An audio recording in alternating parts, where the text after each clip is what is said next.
Hi, my name is Bella Foote. I am 20 years old and I am from America.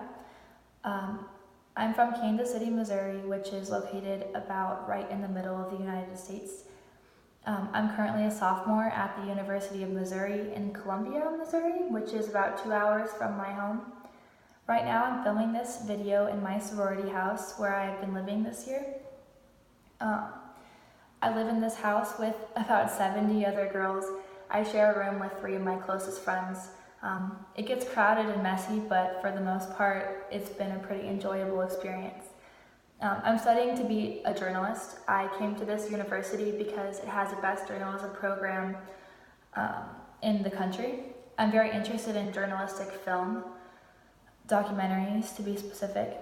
If I could do anything, I would choose to travel the world and document other cultures, food, people, social scenes through film. I love anything that has to do with the outdoors. The first 6 years of my childhood, I went to a daycare that was inside of a huge botanical garden, so I've always been surrounded by nature. So many of my family vacations were centered around the outdoors, mountains, rivers, sand dunes, waterfalls, the ocean, hiking, biking, swimming, river rafting, you name it. My family has probably done it. And when I saw the name of this program, Adventure in Nature, I was immediately interested. Why do you want to join this project in Romania? For as long as I can remember, I've been really restless when it comes for my need to explore. I'm a journalist, so I desire to understand other cultures and individuals and tell their stories. I feel like people can be inherently biased in their opinions about countries and regions that are not similar to their own. Different news outlets can perpetuate stereotypes about different countries, which can create such a negative outlook on the world. What I'm interested in are the people in those different countries and the stories that they have the potential to share with the world. I think that humanity at its core can cross all social and cultural barriers, and that idea is what really drew me to this opportunity. I think that children in particular have a really interesting story to tell, and they haven't necessarily formed their opinions about the world yet, and are more focused on small moments in life and little things that bring them happiness. And I knew that I wanted to work with children if I were to do a program with AESIC.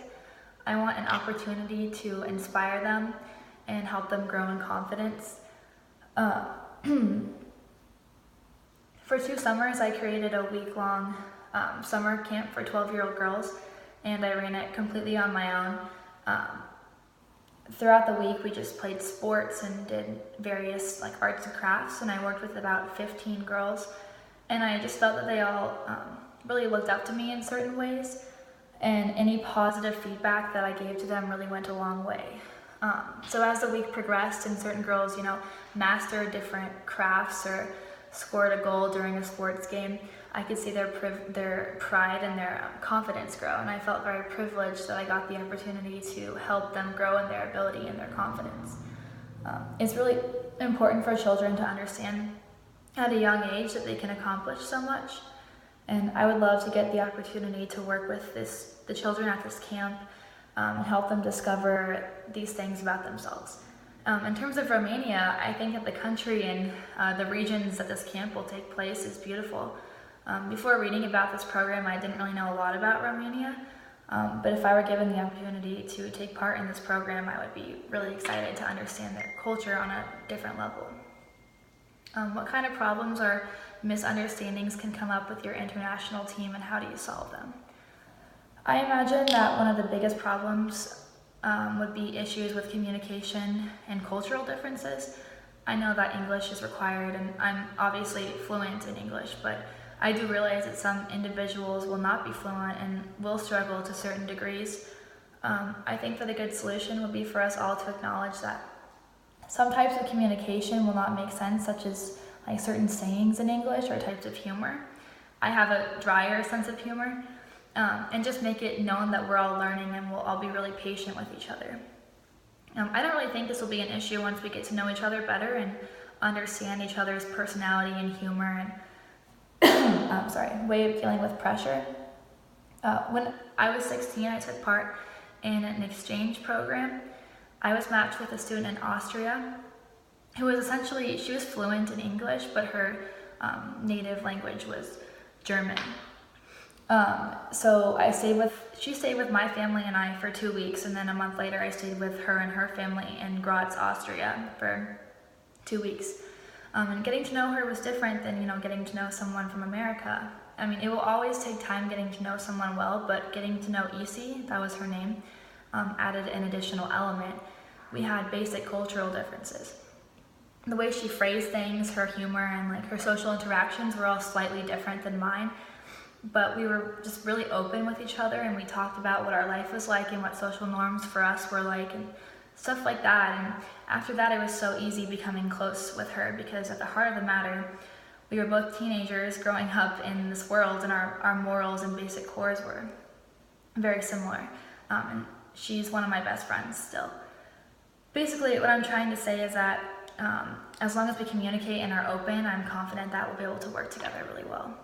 The children don't speak English very well. How can you catch the attention of the kids? I think younger children respond the most to physical contact, whether it's demonstrating how to play a sport or showing some type of affection towards them, like holding their hand or dancing with them or giving them a hug. I feel that it's a really good way to communicate with children of any nationality and cross any kind of language barrier that may be an impediment. What problems do you think might appear if you have a global host?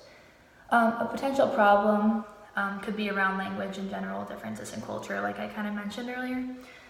When I stayed with my host family in Austria for 2 weeks, that was what I was really nervous about. The father and the brother didn't speak English really well at all. And at first it was slightly awkward trying to communicate with them, but as time passed, I realized that the father and the brother were able to communicate with me in other ways besides verbal communication. So, every morning, without exception, the host father would put coffee out for me and set out an English newspaper, and we would sit in a nice, comfortable silence and just read together. And little things like that really meant a lot to me.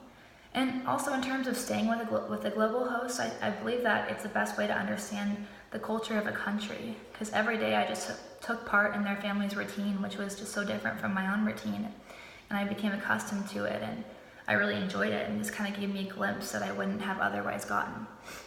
Are you aware of the project fees and all that it covers? Yes. And then, are you aware that you have to finish the process within 72 hours? Yeah, and I am very prepared for that. Thank you.